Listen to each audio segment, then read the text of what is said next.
asalaamaaleykum suñu mbokki internet yi dal leen ak jàmm fii ci PEC TV ci seen jataay entretien nag tey ñu fas yéene dalal suñu mbokk mi di Adama Kane Diallo nga xamante ni kenn dootu ko présenté fii ci diwaanu Ndar mu di le président conseil communal de la jeunesse waaye tamit nga jiite mouvement boobu ñu naan Ndar ca kanam Adama Kane ñu ngi lay nuyu di la jaajëfal bu baax a baax. merci beaucoup Babis maa ngi lay nuyu si dalal di nuyu waa Ndar yëpp waa Sénégal nuyu la jeunesse nuyu le mouvement Ndar ca kanam nuyu techniciens yi nekk PEC TV yëpp nuyu seen PDG. Lebey Fall di def liggéey bu extraordinaire au niveau de Saint-Louis au niveau du Sénégal rawatina quartier bi mu dëkk muy Pikine. c'est un jeune à encourager. c'est un jeune à féliciter.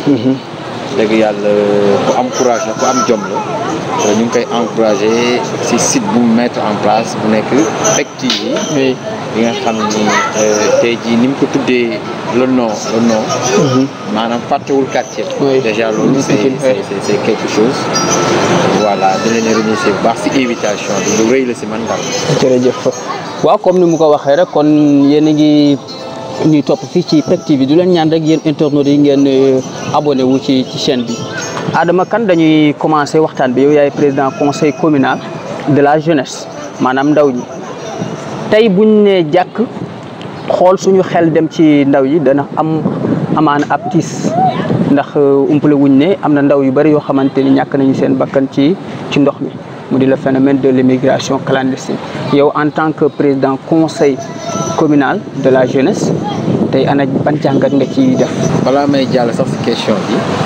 damay jaale waa Sénégal gi yëpp mooy suñu ñaari xale bu génn àdduna mooy bu laayee bi ak waa Cene ba waaw ñaan yàlla xare àjjana. amiin yal na yàlla dolli seen leer. amiin amiin si barke Alxuraan. question bu ma neex la parce que immigration dafa xew suñu réew je pense que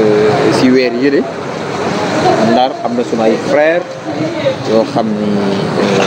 demoon nañu si géej gi di wuti ji far yàlla jël leen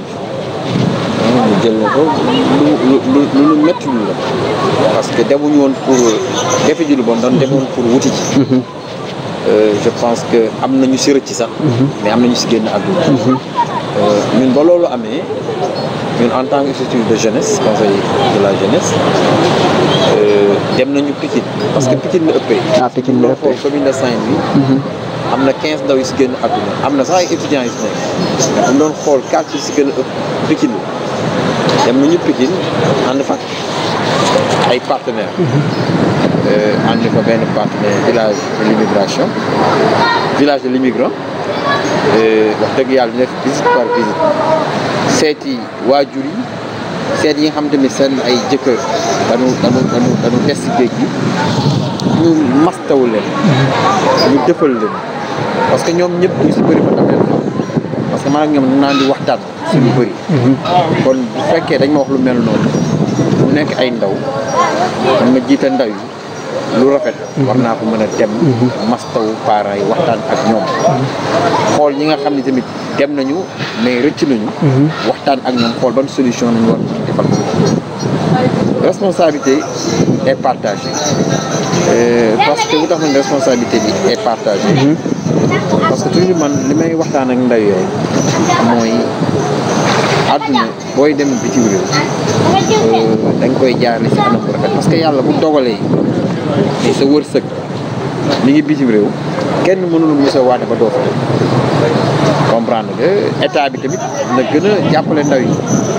gën leen encadré mu nekk li nga xam ni ñu ngi koy rafetlu si benn côté parce que tey Sénégal am na ay structure yu am solo yu fi am suñu maam yi wala suñu papa yi amuñu woon loolu yaa ngi dégg wala seen doom yi amuñu woon loolu te bu mu demee tey jii ba état mettre en place des structures de jeunesse pour ñu encadrer ndaw yi pour ñu xool nan la ñuy jàppalee ndaw yi pour orienter leen si côté bu nekk pour avenir u ndaw bi am avenir bu am solo l'essentiel suñu taille ñun en tant que conseil de la jeunesse benn di conseiller ndaw yi di leen di jox ay orientation di leen di wan ay yoon tamit di sensibiliser tamit les parents papa yi ak yaay yi. leen tamit seen doom yi tamit na leen encadre ci biir kër yi na leen jox ay xalaat na leen jox ay conseils bul leen wax ni leen liggéeyu leen rek wala di leen di xas ak yooyu ba ndaw bi tamit bu loolu amee mën na ko def benn anam bi nga xam benn révolte bi nga xam mën na ko def mu ni man de sama ay parents ñu ngi may xas xaaral ma jaar si gaal bi dem. ba pare nag bu fekkee ne da nga am métier wala tailleur wala ngay def mécanique am nga métier soxlawul ngay jaay sa ay matériel di dem toogal nga liggéey teg ko si yoon teg ko si organisation teg ko si ngëm-ngëm boo ko defee yàlla mën na la defal sutura parce que boo demee Éthiopie am na des tailleurs multimilliardaires am na des menuisiers multimilliardaires mais loolu yëpp état moo war a encadrer structure yu mel noonu jàppale leen wan leen yoon ak structure état yi état tamit maa ngi wax na gën a jàppale ndaw yi na leen gën a orienté ñun tamit dañuy sensibiliser toujours état yaa nekk si ay structure am pour wax leen jox leen suñu ay xalaat jox leen suñu ay idées wax leen ndaw yi lii la ñu bëgg na leen jàppale si lii je pense foofu moo tax ma ni responsabilité bi est partagée diggante état ak ndaw yi nga xam ne demoon nañu ñiy dellu si ñiy des si géej gi je pense que ñun suñu rôle du mu tay di conseiller ndaw yooyu di conseiller parents di conseiller tamit état parce que ñun tamit état moo ñu fi teg jaarale ci ministère de la jeunesse jaarale ci conseil national de la jeunesse suñu rôle mooy encadrer ndaw yi suñu rôle mooy accompagner ndaw yi suñu rôle mooy conseiller ndaw yi suñu rôle daal mooy ndaw bi si boppam mu am jumtukaay yi nga xam ne dina mën a toog fa mu toog mu am une réussite dimbale boppam dimbale famille dimbale réewam dimbale dëkkam dimbale quartier na def na jàng alxuraan bu nekkee jullit wala diine bu mu bokk ndaw tamit dana wuti xam-xam na jàngi wuti xam-xam pour am métier parce que ndaw bi neex a jàppale mooy ndaw boo xam ni au moins am na métier su amee métier rek di nga ko mën a orienté di nga ko mën a wan yoon di nga ko mën boole ay nit comprendre que l'essentiel ñun en tant que conseil de la jeunesse suñu rôle mooy accompagner encadrer et conseiller ni ko tur bi conseil de la jeunesse dañuy conseil ndaw yi mais da leen di encadrer mais da leen di wan yoon ñu bëri na ay ndaw yi nga xam ni amuñu woon métier tey yàlla suturaal nañu ba ndaw yooyu tey defal na leen ay formation si wàllu solaire wala si wàllu audiovisuel wala si wàllu infographie et cetera wala si wàllu informatique ba ndaw yooyu tey am nañu métier liggéey nga am si ndax mission bi ñan la mooy ndaw yi tey le conseil de la jeunesse maa ngi gërëm suma bureau su ma tuddee Momar Fall rek le secrétaire général tudd naa bureau bi yëpp tey ñun ba ndee jël conseil communal de la jeunesse conseil bi kenn xamu ko suñu bëgg-bëgg dañ ñu woon conseil dañu fexe ba ñëpp xam ba ndaw yi xam si côté visibilité si côté formation si côté orientation si côté encadrement mais yàlla suturaal nañu ba tey ji li ñu formé si ndaw jegeel na 1270 même sax sama secrétaire général daf may wax ni ma sax loolu ëpp na li ñu formé si ndaw ëpp na mais dama lay wax à peu près rek mais xam nañu ni ëpp na loolu sax comprendre que comme awuma chiffre yu bees yi chiffre yi ma am nii c'est 1270 si wàllu leadership si wàllu entrepreneuriat si wàllu informatique si wàllu audiovisuel si wàllu solaire ak si wàllu business plan ak si wàllu lépp loo xam ne rek ndaw yi defal na leen si wàllu formation xam nga loolu bëri na je pense que ndaw yi si bëri tey jii am na ñi nga xam ni tey créé nañ leen ay GIE tey ñu ngi demal seen bopp am na ñi nga xam ne créé nañ leen des entreprises individuelles tey ñu ngi demal seen bopp am na sax ay ndaw yu ñu financé jël nañu sax ay ndaw wutal leen ay stages yu nga xam ni chaque fin du mois dañuy fayeeku ñun ak suñu benn partenaire ñoo ko defandoo West Africa partenaires West Africa Sénégal on a mobilisé plus de 500 jeunes 500 personnes jeunes yu góor ak yu jigéen ñu waxtaan si yu bëri ba tey jii am na structure yu bëri yu fa ñëwoon ni pare nañu pour lëkkaloog ñun waa ONFP may nañu formation mécanique formation maçonnerie formation soudeur métallique ak formation pépinière ba tey ji liste yi dem na pour une formation de 3 mois tey waa Etika may nañu formation formation si wàllu licence ak si wàllu master 10 jeunes yi nga xam ne incha allah ñu ngi xaar convention pour ñu signer ko pour année bi jeunes yooyu dem jàng ñi foofu au niveau de Dakar tey lu si mel waa CADAS may nañu 10 stagiaires si forum bi yooyu nañ ñu ko maye. CREI bu espace jeune may nañu 50 jeunes pour ñu former leen si wàllu informatique waa ANPEJ may nañu 50 jeunes pour ñu former leen si ñoom nan la ñuy wutee liggéey nanuy defaree seen ay CV nanuy convaincre kay toog ak ñoom di leen defal entretien xam nga nous touchons du bois tey jii le maire de Saint-Louis nous a félicité nous a encouragé le gouverneur sortant monsieur Aïdara Niang nous a félicité nous a encouragé madame le préfet Mariama Traoré bi fi nekkoon nous a félicité nous a encouragé même le nouveau préfet monsieur Ndiaye maa ngi koy nuyu au passage gis na suñu taxawaay suñu engagement nous a félicité et nous a encouragé et les partenaires techniques et financiers je pense que loolu moo am solo si bu la joxee mission da nga koy gëm nekk si nga bëgg ko pour yàlla mën la yombalal mbir mi. mais est-ce que di ngeen def benn di ngeen véhiculer message bi de sorte que ndaw ñi yëg ko duñu yëg dara. mais est-ce que jàppale ne yéen tamit war ngeen mën a seen rôle moo di ne informer gars yi sensibiliser leen ci wàllu communication ñu mën a yëg ne carrément kat fii formation am na fi ma daal di jóg gàddu samay bagage dem. du ma ni ndaw yëpp à 100% gis nañ seen mais à 95% je pèse bien mes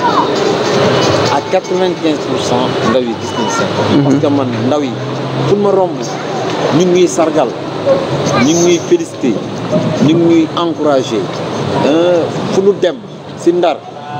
lu xew bu activité amee daan fa profité jàlle communication à 95% des jeunes de la commune de Saint-Louis fekk si nañu comprendre que parce que am na loo xam ne dama ko fàtte woon tamit si biir formation yi defal nañu formation des jeunes laveurs de voiture pour ñu am permis conduire ñooñu ñëpp tey def nañu ba ñu am tey seen ay permis am na sax ay ndaw yu ma si gis tey am nañu seen ay taxi am nañu seen ay auto di dawal nekk nañu ay chauffeur loolu nañ si bëggoon parce que ñun lépp lu ñuy def rek duñ ko def rek bàyyi day am suivi day am évaluation parce que nit ki bu fekkee ne loolu la jox dara rek après li gën a am solo si mbir mi mooy naan suivi naan une évaluation loolu dina tax tamit mu gën a am solo si liggéey bi ngay def kon ñu ngi communiquer bu baax a baax a baax a baax a baax si bépp canal communication yi am bu dara amee ñu ngi koy jaarale si xarala yooyu pour communiquer la jeunesse saint-louisienne pour wax leen lii ak lii ak lii macha allah bu ñu koy def rek ndaw yu bëree ñoo ñëw comme déedéet bu ñu amee benn formation 20 personnes dañ koy communiquer déedéet daanoo am ay 300 jeunes yu inscrire di doon bëgg def formation tel ou tel léegi nag bu ñu tànnee dañuy xool les meilleurs profils ñu tànn leen pour ñu def formation boobu après ñooñu dugal leen si liste parce que ñu am base de données suñu base de données li si nekk si ay ndaw rek mën nañu 5000 jeunes am nañ ko si base de données sa tur sa numéro de téléphone sa date de naissance fan nga dëkk sa niveau d'étude lépp am nañ ko sëñ bi liggéey doogu moo wóor. wax na dëgg nga teg si organisation ak si ay stratégie wax ju bëri amul solo comme ni koy gars yi di defee suñu mbokku politiciens yi xam nga moo am solo jëf rek action. waaw jëf action. voilà alors 65000 emplois yi foofu dafa mel ni ndaw ñi tamit ñu ngi la ciy xaar. non gars yi ñu ngi si. actuellement nii am na ay emplois yu war a génn fan yi si côté santé si côté environnement si côté tourisme parce que actuellement nii rek. dans le département de Saint-Louis ndaw yi inscrire bëri na trop ba man première réunion bi amoon keroog demoon naa pour ñu xool ndaw yi ñu war a sélectionner pour ñu am liggéey si domaine yooyu ma la wax kon ça veut dire que bientôt rek dina am benn liste bu génn ni département de Saint-Louis pourquoi pas commune de Saint-Louis jël nañ si nangamu ndaw si wàllu santé si wàllu tourisme si wàllu environnement ak si wàllu carte yan ndaw lañ si jël pour ñu liggéeyal seen réew liggéeyal seen askan kon 5000 emplois yooyu état du Sénégal wax le président de la République wax nga dëgg yàlla maa ngi siy gis avancement ndaw yi bindu nañu mais tamit ñanuy tànn tamit mooy ñi nga xam ni itam qualification yi entreprise yooyu soxla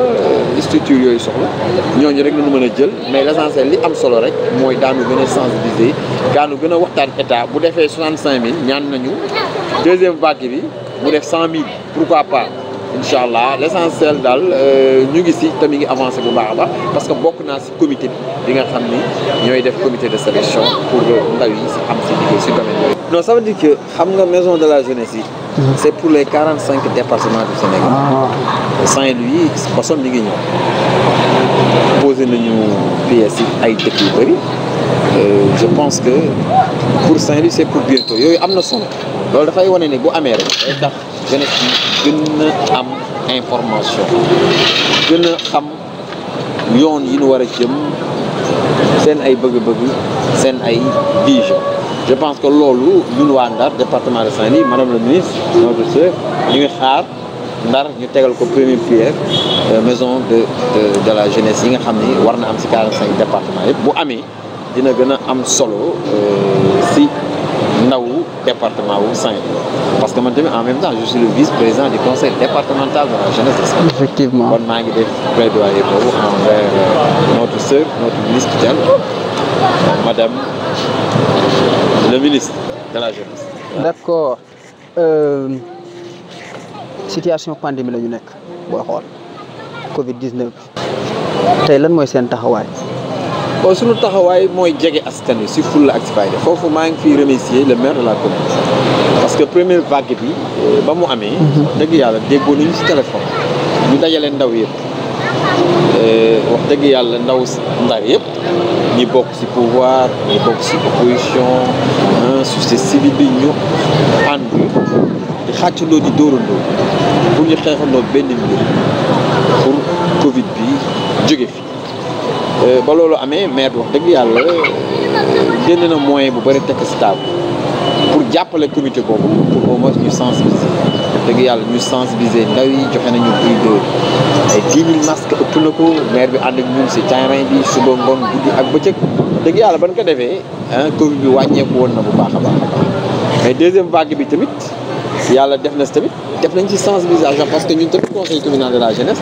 ci deuxième vague bi suñu partenaire GIZ may nañu 1000 masques 1000 flyers def ay caravanes ci artère dëkk bi marché yi gare routière yi partout à Saint-Louis pour sensibiliser les populations pour waxtaan ak ñoom wax leen la Covid est toujours là ba loolu amee tamit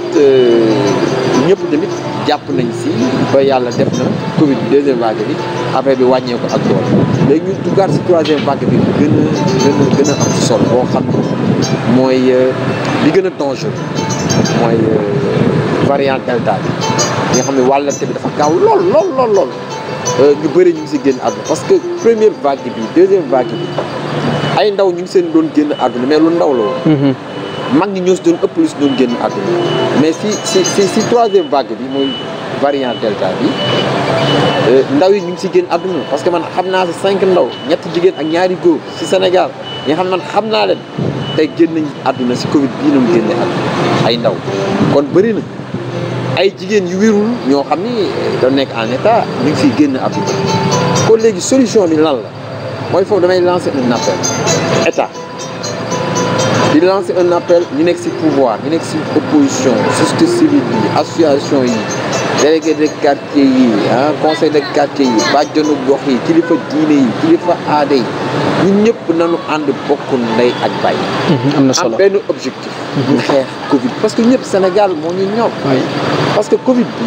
dafa lëmbee àdduna. bon individuel ku nekk na jël sa responsabilité individuelle. après responsabilité collective am mooy xew yi nañ ko xool nañ koy organiser booy takku soxna nañ ko def dans la discrétion booy ngénte def ko dans la discrétion.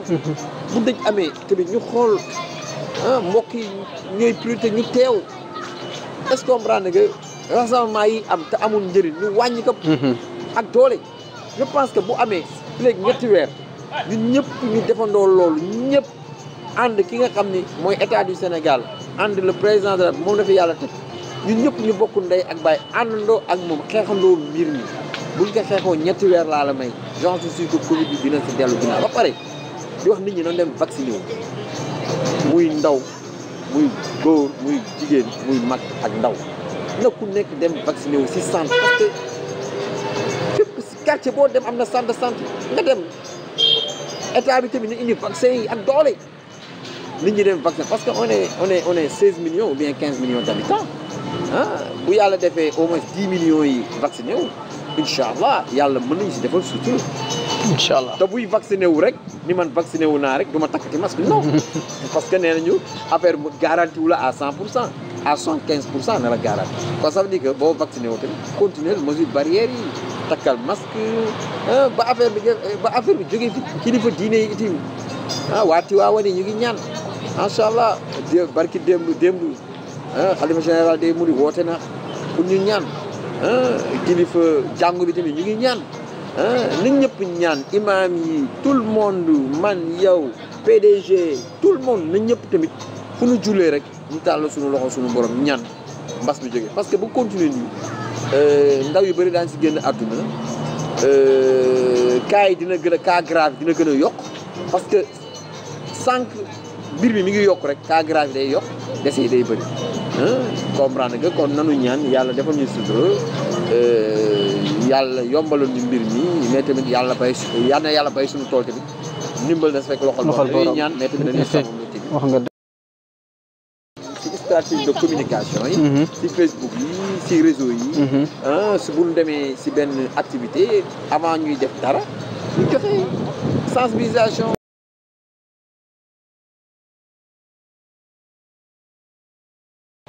bon man xam nga man dafa am leen loo xam dama ko gëm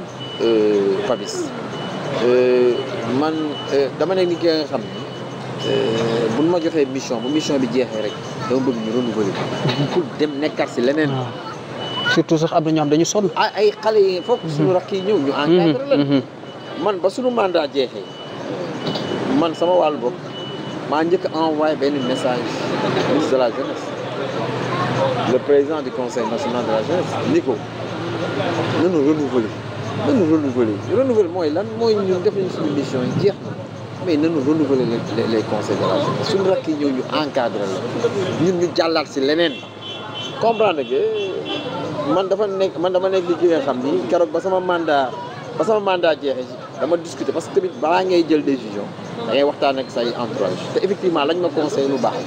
ba sama mandat jeexee rek dama naroon woote conférence presse démission pour les conseils communaux pour les conseils départementaux pour les conseils régionaux et les conseils nationaux maa ngi demandé waat parce que man sama objectif mooy nañu renouveler les conseils de la jeunesse. d'accord tey liggéey nañ ko suñu rakk yi war nañu ñëw ñu yeggale ko pour ñun ñi nekk seen ay mag ñu encadré la. noo gisee mairie bu Ndar parce que doomu Ndar. bon xam nga man su may wax si wàllu mairie su may wax si wàllu mairie rawatina dëkk bi mel ne damay wax la vérité damay wax dëgg te yàlla rek tax parce que man doomu aadama la naa ngi ambition mais ni da ngay gëm yàlla itam parce que man dafa am benn affaire bi nga xam dama ko gëm Mansour Faye mooy suñu maire dëkk ñun demuñu Dakar demuñu biti réew ñu ngi si dëkk bi da nga ko war ñaan mu am une réussite mu am une réussite parce que man loolu laa gëm parce que yàlla pare na démb ki fi war nekk maire suba yàlla xam na ku nekk mission bi lay yàlla jox rek ak lu mënti noonu rek amal trace pour bu ëllëgee sa ay doom bu ñu ñëwee ñu ni sa papa wala sa nijaay moo fi def li bon mairie Ndar ñi ma ko gisee mais du ma ni maire bi doxalul li ngi doxal parce que Ndar est en chantier yàlla rek moo tax may wax parce que man soo may laaj si Ndar si mairie ma nekk Ndar damay simmi sama mbubbu casquette yëpp mais wax en tant que doomu Ndar wax loo xam ne su ma ko waxee itam nit ñi daan si teg seen bët am na solo bu baax nit ñi daan ñu Adama mii li mu wax si télé PEC TV lu réel la lu am la parce que man maire boo nekkee maire da ngay jéem a xëcc indi je pense que gis nañu Saint-Louis mi ngi en chantier man am na sama benn grand bi nga xam ne wax dëgg yàlla am na ay marché yu fi am au niveau de Saint-Louis commune bi ko jox mooy wàllu rond point yi di defar ak wàllu place bi déjà yooyu c'est quelque chose toujours li may wax Mansour rek dama koy wax ni que mooy maire dëkk bi man maa ngi koy encouragé si yoon bi mu nekk yoon bu baax du yoon bu bon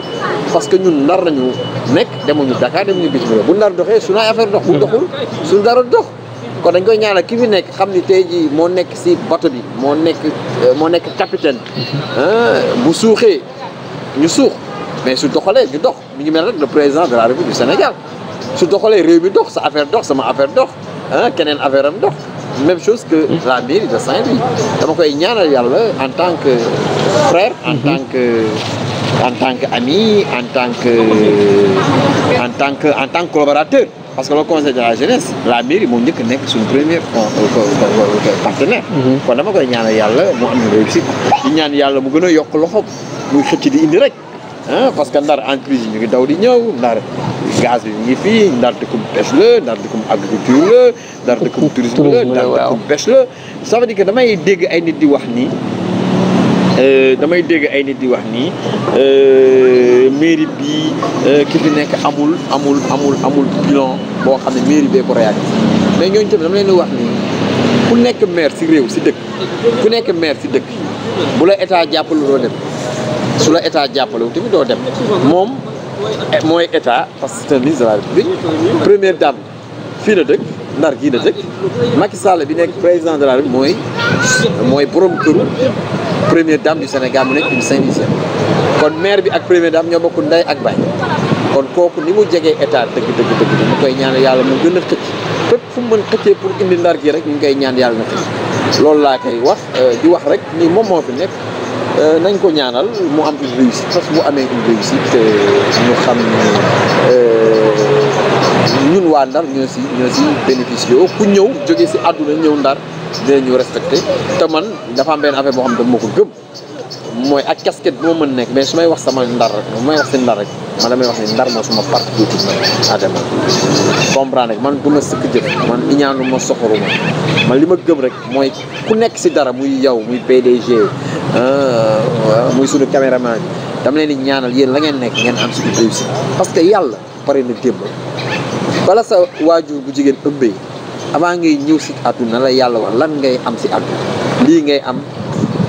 fii na sa dund di yem kon nit ki boo xamee loolu waroo iñaane kenn waroo soxore kenn gis nga fi ku soxoree nit ba am avancement gis nga ku yéene jàmm nit ba dellu ginnaaw kon man lu baax laa bëgg ñëpp laa yéene jàmm tout le monde muy ñi nekk si pouvoir bi ñi nekk si opposition bi mais nañ ko def tamit si cadre bu rafet cadre bu leer parce que ñu xam ne nag yàlla pare na démb élection municipale yi c'est janvier 2022 yàlla tànn na kan moo war a nekk maire bu fekkee Mouhamadou Mansour Faye moo gën si Saint-Louis yal na ko yàlla def bu dee man Adama Kane Diallo maa gën Saint-Louis yal na ko yàlla def bu dee ñeneen ñoo gën Saint-Louis yal na ko yàlla def l'essentiel li am solo moom na fi yàlla teg nañ ko ñaanal yàlla moo am une réussite bu amee une réussite bu mission am jeexee yàlla dina joxaat keneen koo xam mooy yeggale mission l'essentiel moo fi nekk man maa ngi koy ñaanal dina am une réussite parce que moo sunu maire wax dëgg yàlla maa ngi koy encouragé si yoon bi mu nekk macha allah pour intérêt Saint-Louis pour intérêt collectif. mi ngi nekk en chantier stade Me Babacar Seye nag moom. luñ ci mën a wax. waaw stade Me Babacar xam nga li la ma si mën a wax mooy man ba problème bi amee. dëgg yàlla suma benn xarit bu ñuy wax El Hadj Tall woolu na ma. dafa am benn idée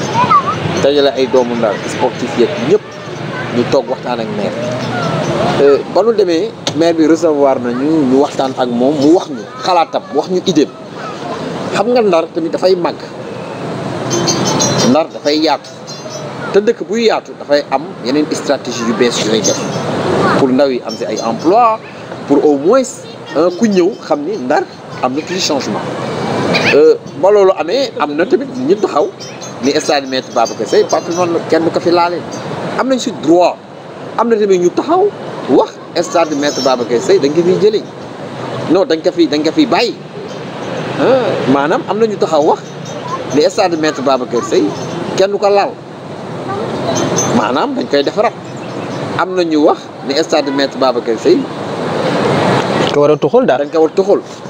man dafa am benn affaire boo xam ni dama ko man su may wax si stade Me Babacar Seye waxuma si turu mouvement Ndar sa kanam waxuma tamit si turu conseil communal de la jeunesse parce que mouvement Ndar sa kanam waxtaanuñu si tamit si conseil communal de la jeunesse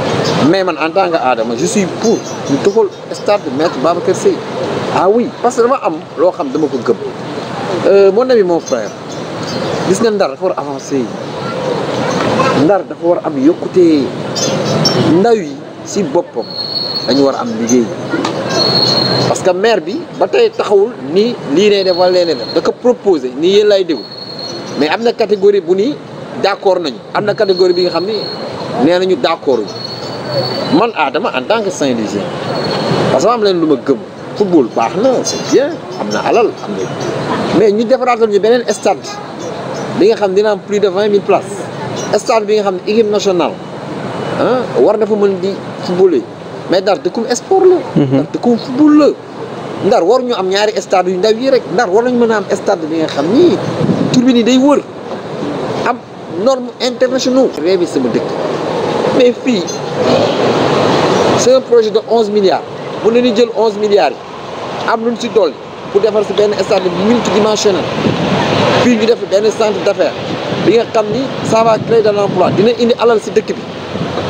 mais loolu tamit gars yi tamit loolu. waaw 11 milliards yooyu fan la war a jógee. État du Sénégal. État bi. État du Sénégal. C'est le ministère des Sports. D'accord. Le ministre des Sports ba mu ñëwee. wax na ko du benn yoon du ñaari yoon. ça veut dire que bu ñu amee 11 milliards. ñu lañ koy defaraatal stade de Maître Babacar Sy. tey jii ñu amaat beneen yéene bu maire bi am beneen idée proposé que les Saint-Louisiens ñu ne stade yi xalaat bi mu am mën na nekk benn centre te centre d'affaires boobu ay aire de jeu daf si am ay restaurant ay salle de conférence. mais Ndar bu ñu fàttee ay temps dëkku administratif la woon mais loolu foog mu dellu si c'est une vision parce que su ma déggee des politiques ou bien des politiciens ni d'accord ñu si xëy na kooku benn problème la diggante moom ñoom ak mairie ak maire bi parce que woote woon nañ benn woote au niveau de la chambre de commerce ña nekkoon si table bi ñëpp sont des politiciens mais des vrais Saint-Louisiens laa la wax des vrais Saint-Louisiens yi nga xam ne politique wuñ bokkuñu pouvoir bokkuñu opposition man Adama parce que dama leen jege man dama jege les gens yi xam sont pas des politiques nekk ay doomu Ndar nekk ay kilifa ñu respecté leen ñu am njëriñ loolu si dëkk bi ñoo si waxtaan ak ñëpp d'accord nañu pour ñu jëlee fi stade bi def ko centre d'affaires pour ndaw yi am si liggéey ma lépp loo xam ni pour ndaw yi war si mën a am liggéey rek je suis pour est-ce que comprendre nga lépp loo xam ni suñu dëkk bi dafa war développer rek je suis pour képp ku nekk nag doomu Ndar bëgg Saint-Louis nag lii daf si war a ànd parce que yàqul day yokk. sa gis-gis la maanaam. non su ma gis-gis la ak gis-gisu ñu bëri. parce que tamit man su ma waxee nii. am naa fu ma ko teg équipe. parce que man toujours damay nangu débat d'idées. parce que man sama débat dama contre nit ki rek lu mu nii nañ ko def rek nga ni d'accord ma su fii ne dafa weex yow nga ni fii dafa bleu man non du ma doxalee noonu en tant que Saint-Louisien man lépp lu baax rek dama bëgg Ndar am ba mu demee Ndar je donne des informations yi nga xam des informations précises mais man am na ay entreprises yu bëri yu ñëw man dama am ay xarit yi nga xam ne ay kilifa lañu nga xam ne ñu bëri bëgg nañu investir Saint-Louis kon bu newee ba Ndar mel noonu je pense que dañ nga war a saluer encourager képp koo xam ne am na idée bu rafet képp koo xam ne am na idée bi nga xam ne day développer ndaw te développement bu amee si dëkk rek est-ce que comprendre nga taux chômage bi dina wàññeeku mairie bi suñu budget ay 2 milliards la dina yokk est-ce que comprendre maanaam investissement yi nga xam ne mairie bi war na ko def si biir dëkk bi mais dina ko def je pense que c'est ça une vision il faut avoir une imagination dañ koy am ak une vision xalaat ni lii boo ko defee ñaata emploi nay créé ñaata alal nay dugal si gafa commune bi yooyu dafa am solo moo tax bëgguma nit dégg nangam rek wax loo xam ne bu ñu toogee ñoom dañuy rëccu dañuy regret nit bu dara amee yow da ngay tëju sa biir nekk def analyse woo ay experts yoo xam ne xam nga leen nga waxtaan ak ñoom ñu jox la ay conseils jox la ay xaram man noonu laay fonctionner. waaw gisoo ne mën nañu choisir beneen bërëb bu dul Maître Babacar Sy. waaye Adama yow gisoo ne am na yeneen espace yu ñu mën a exploiter lu bàyyi fii stade Maître Babacar Sy. xam nga dëkk buy màgg da ngay xool fi carrefour économique bi nekk dafay créer ay biir stade boo koy def dañ koy def xaw sori ville bi mais da ngay xool exemple tey bu doon Maître Babacar Sy neewtaan am na. zone Pikine di football fii xoolal embouteillage bi nar a am maanaam marché nekk tey sax yokku na léegi Auchan ma nga fa EDK bi am na fa mais je pense que bu dee wàllu football la tey ñooñu sax seen équipe mën nañu ni arbitre bi moo yàq match bi ñu dugg yàq loolu taal alalu jaabur yi mais stade si ñi nga xam ne seen xam-xam dafa màcc si wàllu sport sooy tabax stade dañ koy xaw a jëli ci ça se dit vision man nee naa lépp lu may wax si côté sport si côté stade bu dara amee balaa ma siy wax damay waxtaane ñi nga xam ne seen xam-xam dafa màcc si loolu que je pense que Ndar lépp lu am dañ ko war a féejtoo dañ ko war a waxtaane est-ce que comprendre nga je pense que ñi nga xam ne d'accord ñu si nañ ma jox ay argument d'accord man maa ngi développer sama argument je pense que xam nga bu dara amee na nekk débat d'idées parce que Ndar ñun ñoo ko bokk parce que ñoom ñi ni d'accord ñu ëllëg mën nañ fi nekk des autorités mën nañ fi nekk ay directeurs généraux mën nañ fi nekk ministre mën nañ fi bokk si beneen nguur mais xam ñoom ñooy am ay responsabilités parce que toujours da ngay sóoraale ëllëg je pense que lépp lu nit di def rek loo xam ni population bi dina si gis seen bopp ville bi dina si gis boppam si wàllu économique ndaw yi daan si gis seen bopp jàppal ni loolu lu baax gis nga adduna bi ñu nekk une minute bu la raw rek ay alal bu bëri nga ay wax si ay xaste si ay lii du fi am tey du fi am ëllëg yaa ngi perdre temps man jot yooyu amatuñu ma ko moo tax stade bi dégguma fenn man ma taxaw wax si mais su ma amee opportunité yu mel nii ngeen laaj ma dinaa si wax mais su may wax tamit dafay fekk man dama si waxtaan ay borom xam-xam si côté économique si côté sport si côté bu nekk ñu ni ma lii ak lii ak lii bu fekkoon loolu du woon njëriñu Ndar baaxu woon si Ndar maa njëkk a taxaw ni stade bi na fi des mais tey jii Auchan mi ngi si wetam bu ñu defee centre d'affaires boobu Auchan mi ngi nekk si wetam yaa EDK bi nekk si wetam day nekk benn carrefour bi nga xam ni guddi gi boo fay dem di doxantu nga defar foofu nga defar foofu ba mu rafet mais beneen ndar ngay gisaat. d'accord balaa ñu ko doon xam. ñu fexe ba def loolu maa ngi ñaan nag monsieur le maire. stade boobu bi nga xam ni wax na ko rapidement noonu teg pose première prière bu commencé def liggéey bi. ñu daal loolu nga gisee daal. loolu laa ko gisee quoi. Wadd gis nañu fi mu nekk. mais ma Wade stade yu ndaw la. mais ça veut dire que stade multidimensionnel bi nga xam ne mooy rêve koo gis mu nekk sportif boo xam ne mën na di drainer 25 000 spectateurs warul nekk si biir fii Ndar si wàllu boppam dëkku football